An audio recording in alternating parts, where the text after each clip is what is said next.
Jenny, I was trying to impress my neighbor the other day by saying I crushed my workout, and he looked at me with genuine concern and asked if I needed medical attention. It made me realize that even when we're talking about something as universal as fitness, the English terminology can be a bit intense. And on that note, welcome back to the MA English Cafe. Today we're diving into fitness and health English, sports and simple advice. Oh, Ben, that's a fantastic way to start. It highlights exactly what we want to clarify today.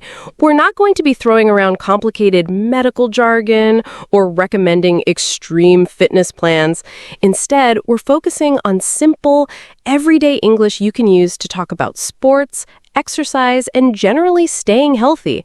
It's all about making it easy and understandable for everyone, and a great way to expand your English vocabulary in a practical context. Absolutely. Let's start with sports. What's your favorite sport to play, Jenny? And how would you describe it in simple English? I really enjoy playing tennis. It's a racket sport where you hit a ball over a net using a racket. It's a great way to get some cardio in, which is short for cardiovascular exercise, anything that gets your heart rate up. What about you, Ben? Are you more of a team sports person? I used to play a lot of football, or as some of our listeners might know it, soccer. It's a team sport played with a ball between two teams of 11 players. The aim is to score a goal by getting the ball into the opposing team's net. It's fantastic for teamwork and stamina. Now, here's our first question for our amazing viewers. What's your favorite sport to watch or play? And what's one English word you can use to describe it? Let us know in the comments below. That's a great interactive question, Ben. We're really looking forward to seeing everyone's responses. Now, let's move on to talking about exercise in general. You don't have to be a professional athlete to talk about staying active in English. Simple phrases like, I go for a walk every day, or I like to do some stretching in the morning are perfect. Stretching is when you extend different parts of your body to warm up your muscles. Exactly. And if you prefer something a bit more structured, you might say, I go to the gym 3 times a week. The gym is a place with equipment for exercise. And when you're at the gym, you might do weight training, which involves lifting weights to build muscle, or use the treadmill, which is a machine you can run or walk on while staying in one place. These are all really common English phrases you'll hear. And it's not just about intense workouts. Even simple activities count. You could say, I take the stairs instead of the elevator, or I try to walk whenever I can instead of driving. These small changes can make a big difference to your overall health. This is all about incorporating healthy habits into your daily English vocabulary. That's right. It's about making conscious choices and being able to talk about them in English. Now, Jenny, I have to confess, sometimes I start a new exercise routine with a lot of enthusiasm, but then I quickly lose motivation. Do you have any simple tips for staying motivated? Oh, that's something so many people experience, Ben. A simple tip is to set realistic goals. Don't try to do too much too soon. Maybe start with exercising twice a week and gradually increase it. Another great idea is to find an exercise buddy, someone you can exercise with. It makes it more fun and you can encourage each other. And remember, even a short workout is better than no workout at all. Those are really helpful tips, Jenny. It's all about making small, sustainable changes. And speaking of helpful tips, if you're finding this conversation useful and are learning some great English vocabulary related to fitness and health, please hit that like button right now. It really helps us know you're enjoying the content and want more like it. And while you're at it, don't forget to subscribe to the MA English channel. We've got so many more helpful English lessons coming your way to help you improve English and boost fluency in all sorts of everyday topics. Now, Ben, let's move on to talking about health and well-being in general English. This isn't about giving medical advice, of course, but just about how we talk about feeling healthy or unwell. One very common phrase is, I feel great, or I'm feeling really good today. It's a simple and positive way to express how you are. Absolutely. And on the flip side, if you're not feeling your best, you might say, I don't feel well, or I'm feeling a bit under the weather. The phrase under the weather is a very common and gentle way to say you're not feeling completely healthy. You might also say, I think I'm coming down with something, which means you feel like you're starting to get sick.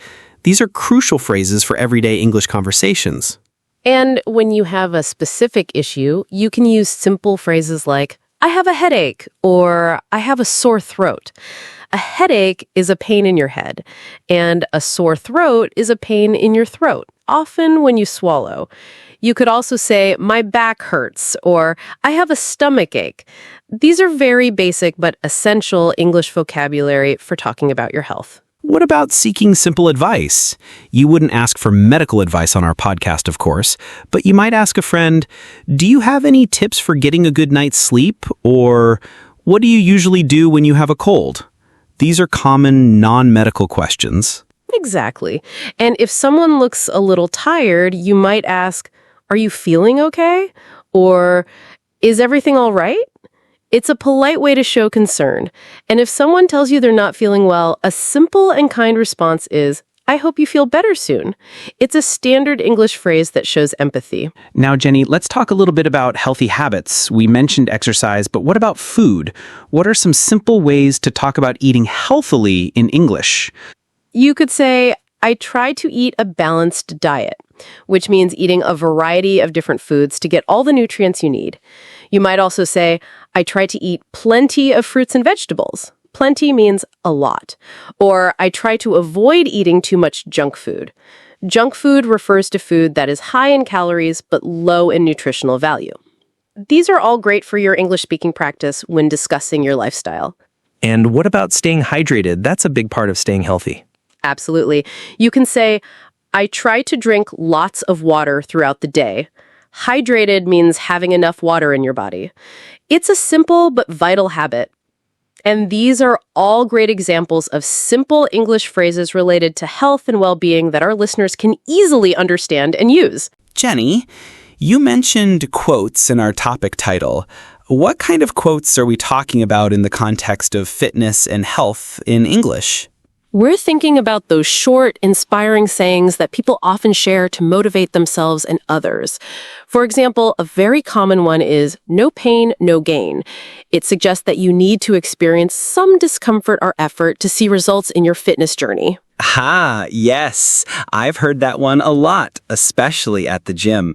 Another popular one is, health is wealth.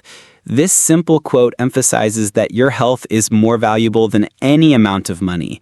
It's a great example of how concise English phrases can carry a powerful message. Exactly. And here's another one. A healthy mind and a healthy body. This quote highlights the connection between physical and mental well-being. It reminds us that taking care of our bodies can also benefit our minds. These quotes are often used in English conversations about lifestyle and motivation. I like that one. It really emphasizes the holistic approach to health. And what about something a bit more action-oriented? How about just do it? This famous quote from a sportswear brand is all about overcoming procrastination and getting started with your exercise or healthy habit. It's short, punchy, and very motivating. These kinds of quotes are fantastic for your English learning because they are memorable and often used in everyday conversations. These are great. They're easy to remember and carry a lot of meaning. Now, Jenny, before we wrap up, do you have any final simple pieces of advice in English for our listeners who want to live a healthier lifestyle? My main piece of advice is to listen to your body. Don't push yourself too hard, especially when you're just starting out. And remember that consistency is key. Even small, regular efforts can lead to big improvements over time. It's about making sustainable changes, not quick fixes. I completely agree. And my final piece of advice is to find something you enjoy doing. Whether it's dancing, swimming, walking, or playing a sport, finding an activity you like will make it much easier to stick with it in the long run. It shouldn't feel like a chore. It should be something you look forward to. Those are wonderful pieces of advice, Ben, and we hope this episode has not only given you some useful vocabulary and phrases, but also some simple ideas for staying fit and healthy. Thank you so much for joining us today. Don't forget to answer our question in the comments below. What's your favorite sport to watch or play? And what's one English word you can use to describe it? We're really looking forward to reading your responses. And before you go, please don't forget to like and subscribe to the MA English channel. Your support helps us create more great content to help you improve English and live a happier, healthier life. We'll see you next time at the MA English Cafe.